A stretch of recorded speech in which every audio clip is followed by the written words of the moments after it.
Hello, everyone. Welcome to chapter 247 on my RLDR Custom Creations YouTube channel. It is the weekly edition. And in this chapter, you're going to get my answer to that age old question that every person who works in a shop struggles with over their career. So if you want to know what that question is, all you need to do is stay tuned.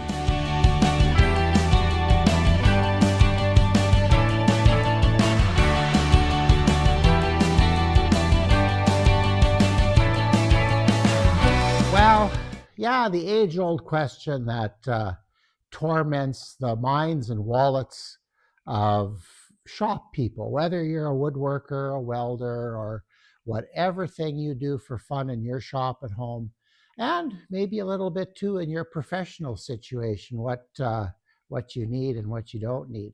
But the question we're going to answer today is, how many tools do you really need? Okay, that's a trick question, actually.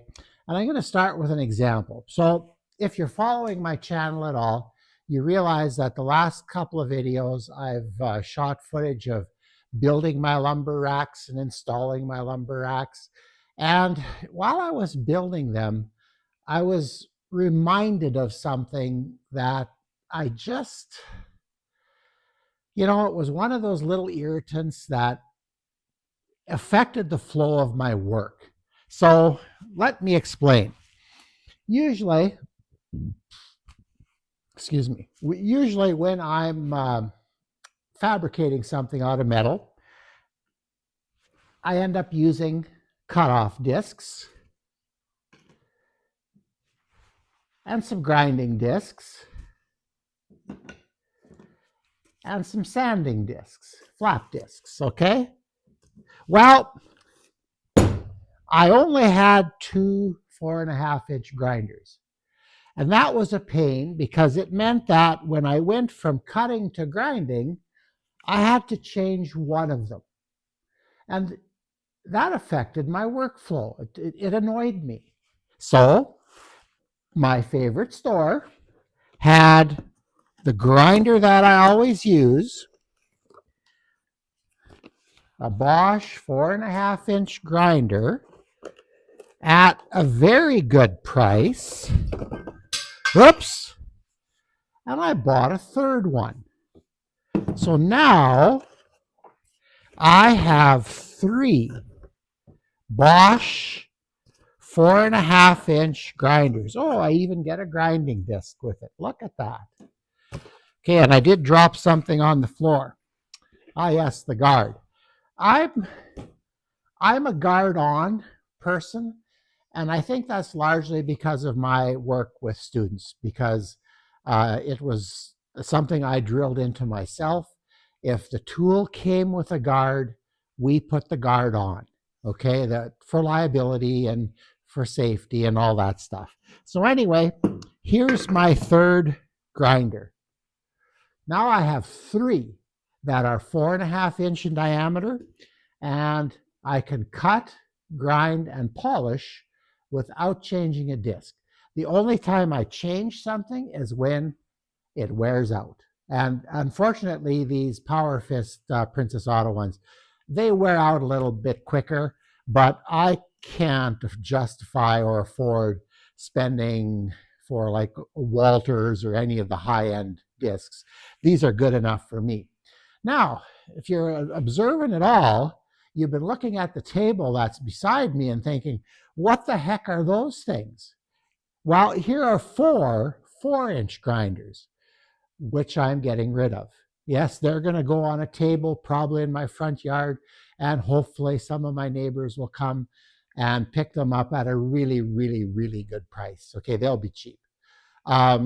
Also, all the accessories, the 4-inch stuff is going to go with them. So what buying this one grinder has done, and here's the argument when you're trying to convince your significant other that you need to add that another tool, is I'm going to have these three. I'm going to get rid of those, and these three are going to fit in my drawer. First thing, I can store them. Secondly, I only have three pegs on my little metal pegboard back there, that are going to be occupied with grinding supplies. So I'm going to gain a massive amount of square feet there. In fact, I'm going to be able to store my tape on there properly now. So that's an added bonus. But the biggest improvement, though, will be to workflow. And I think that's the question you need to be asking when you are sizing your shop or putting equipment in your shop. Now, I'm very fortunate here. I have close to 1,000 square feet, and yeah, almost all of it is covered with tools. But the reason my shop has so many of everything and is full is because I'm still working with students. This isn't a single user shop. And that's the other question that is very, very important to answer when you're working on setting up your shop. Now, I limit class sizes in my shop to 5 students. The exception to that rule is when we're having a turning class. Say I'm hosting a class for the Hub City Turners.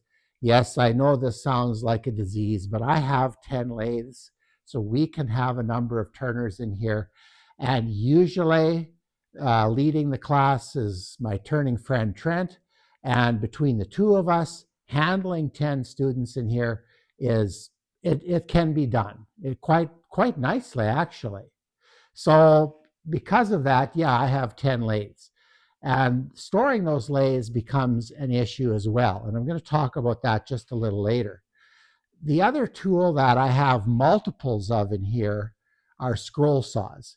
So, like for example, if you're setting up a school shop and you're lucky enough to be in on the ground floor to suggest what kind of equipment you'd like to have, my suggestion would be multiples of all the big stuff. For example, okay, let's talk lathes and scroll saws right away.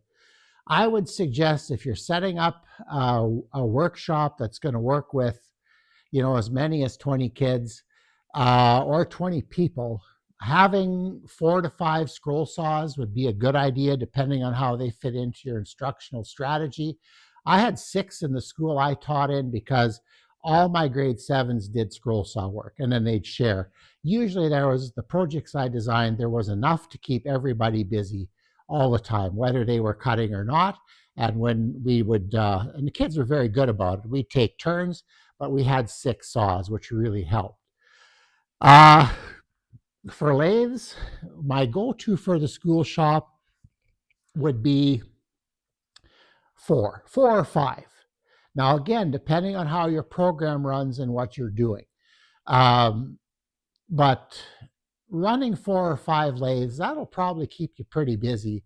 Turning it, especially at the beginning, sometimes you have to spend more time with students, with individual students. And that can really interrupt the workflow in a school shop. So that's what I would recommend for that. But for everything else in the shop, I would recommend 2. That would be, in my opinion, ideal. If you could have 2 jointers, well, 2 bandsaws is an absolute must. I even have 2 in my shop for 5 kids. 2 bandsaws, 2 thickness planers, 2 thickness sanders or dual drum sanders, however you like to call them, 2 cutoff stations where you're cutting lumber to length. Yeah, that's what. Sanders. Well, okay, sanders maybe not necessarily 2 of each type, but multiples. Like you could have an edge sander, belt disc sander, a disc sander, and separate so that you can have different stations working at the same time. Now, if you want to throw metal into this yet too, well, the metal's a little bit tougher. Like if you're going to weld. Small school shops, in my opinion, they often can't weld like a dedicated welding shop would. So usually you're dealing with fewer machines. I tried to build the right booths for our situation, but yeah, that was that's another video. Let's just put it this way: I saw the headlights of the bus, and yeah, all of a sudden it ran over me. So but that's another story. Um, for welders, in my shop, in the school shop that I taught in, where we would have on average about 5 or 6 people welding, I tried to have 5 stations. So two pardon me, two arc TIG booths, 2 MIG booths, and then a cutting booth, whether it was plasma or oxy. We cut both in the same booth. That's what I was trying to set up. And like I said, I think I still have burns on the back of my head from the headlights as the bus ran over me. But anyway, those are things that I would recommend. Now, there's a whole world out there of metalworking tools, like different brakes and all that fabrication stuff, which most small school shops don't get into. And not too many homeowner shops, in my view, do that either. I'm sure there are some. And I see on YouTube, there's, guys with milling machines and stuff like that, lathes. They're working on their own home stuff, which is really cool, because that whole metals area, that's just another fascinating area to work in. I like to work with wood, but since I like to make my own tools, I find myself working with metal a lot, as you've seen in my videos. So yeah, uh, you know what? Hand tools. One of the things I am going to mention is if you're working with kids, routers. This one's pretty heavy. That's one of the problems with some of my routers. A little too heavy for some of the kids I work with. But if you have one router, you can keep one kid working. But if you have 2 routers set up exactly the same, you can keep 2 kids working. And then you can get into the one will finish and then the next one can go and all that. So, I had this router set up. I have a special bit in there. But the bread and butter of building electric guitars is having a plunge router to route the pickup cavities and things like that. Well, if you have 2 kids that can work, that really helps. In fact, even with 5 students in here, I still have 2 routers set up so I can have 2 guitars going at a time, which just makes the workflow. Pardon me. Should have a bloopers tape one of these days. But anyway, having 2 routers is just more efficient, and having not to flip bits all the time. So here I can have 2 set up with a spiral up, a 1/2-inch bit, guide bushing, and away we go. We can cut cavities. Something to round over edges that's dedicated. And I have quite a few routers. I think somewhere with my really cheap ones and some of the really small ones, I think I have about 14, but don't tell anybody. The other thing that you might want to think of if you're working with groups is your cordless tools. And now, just about everything, it's hard to buy tools with a cord on them already. And I see positives and negatives to that, but that's the way it is. For example, in the school shop and even in my shop here, when students are breaking down, let's say we dragged in a 12-quarter by 10-inch by 8-foot long piece of birch that I have out in my storage area there. Let's say they're cutting blanks for a longboard. Well, they need to cut 36 inches of that. And I found the best way for students to knock down large pieces is with a jigsaw, saber saw. Same thing, but with a long blade in it, a long aggressive blade. And they can control that quite easy. I have a very good corded jigsaw. It's a Bosch JS470E, I think. It's a good one. 15 years ago, it was hailed the best, but things have changed. And at school, I actually had a cordless one, which was awesome. If I had to buy another tool, I think I'd buy a corded or cordless jigsaw. They're really handy for breaking down material. A circular saw is good depending what you're doing. If you're running framing in your shops, then you need framing tools. You need saws. You need probably some type of nailer. Drills. Well, even in my shop, I always go with the drill driver combinations, and I have a Ridgid and a Bosch. And I like to have 2 drills and 2 drivers. So that's handy to have. Now, one other thing that I run into that maybe many of you don't is I work with grade 6 kids. So that's a pretty small hand, and they're just not they're not grown up yet. They're not fully physically developed. And handling this drill, this is, even though I find it nice to use, it's a heavy drill for them. So I've got a couple of, and these are old guys, and I think the batteries are dead. But I have a couple of little Ryobi's here that I bought at surplus someplace. I think I paid $5 each for them, and their battery chargers are up here, and the batteries aren't even in them. But they work really good. They're nice and slow, so the students that are inexperienced can figure out how to do things.